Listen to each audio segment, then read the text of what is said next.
This is front page here that the Lakers want Anthony Davis. All right, the likelihood of this happening, how can the Lakers make this happen and beat Boston to the punch? They'd probably have to break into the Pelicans front office, get into their computer system, and create a trade that doesn't exist. New Orleans is not trading him before the trade deadline. Well, to me, never say never, but there's no indication that the Pelicans, would even consider that before the trade deadline. Now, after the season, it's possible if Davis tells them, hey, I'm not going to sign my 5-year, $239 million Supermax extension this summer, which is typically now when you're a year out of free agency, in and of itself, it almost becomes a trade request because you're telling the team you're rolling the dice that you're going to lose me for nothing next year.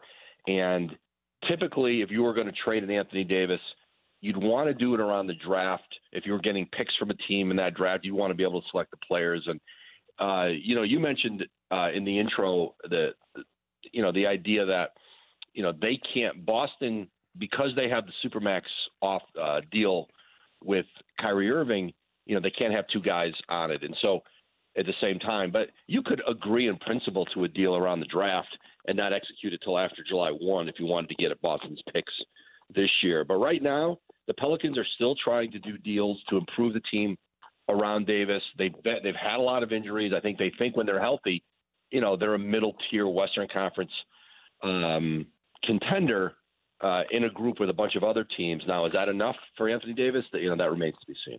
But if I look at, and I've pleaded with the Lakers publicly to have patience, let these kids develop, let them learn how to play with LeBron, be around that circus that is LeBron.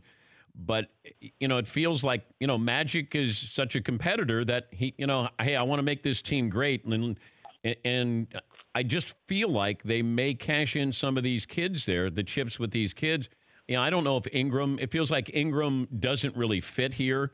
I don't know if Ball fits there as well. Like, what can you give up that's going to be interesting here if you were able to put a trade together? What would pique the Pelicans' interest with the Lakers? Everything, because Boston, and there'll be other teams. Listen, there'll be other teams out there because it's Anthony Davis. Like you saw with Jimmy Butler. I'm not comparing their impact, but there were teams who didn't have a promise that Jimmy Butler would re-sign with them, who were willing to trade for him with a year left on his deal, the way Toronto did with Kawhi Leonard, the way Oklahoma City did with Paul George. For a lot of markets, you can't get Anthony Davis in free agency. Toronto, Oklahoma City, they couldn't get those players if they were free agents. Mm-hmm. So they have to trade for them and then sell them on their program, their organization, the city, and we could pay you more than anybody else. In a lot of ways, the Lakers have shown great patience and maybe too much patience. Because you go back 2 years, they could have had Paul George if they put the number 2 pick in the draft, and that would have been Lonzo Ball. I don't know that Indiana would have selected Lonzo Ball, but hypothetically, Lonzo Ball, or let's say that 2 pick, or Brandon Ingram would have got them Paul George. Would you look back and do that now? Of course you would. Yeah.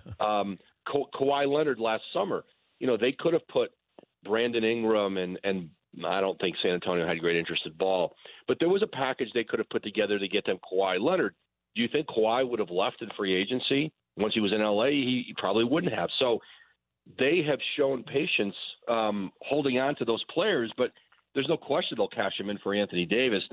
The ideal scenario for the Lakers would be they have the cap space to sign a max free agent this summer. I think what they'd like to do is get a big free agent, sign him into their cap space, then take all those young players and a pick or two, whatever it would take, then trade it for an Anthony Davis or another big maybe if there's another star player that's available. But they've got to get one of those stars in free agency.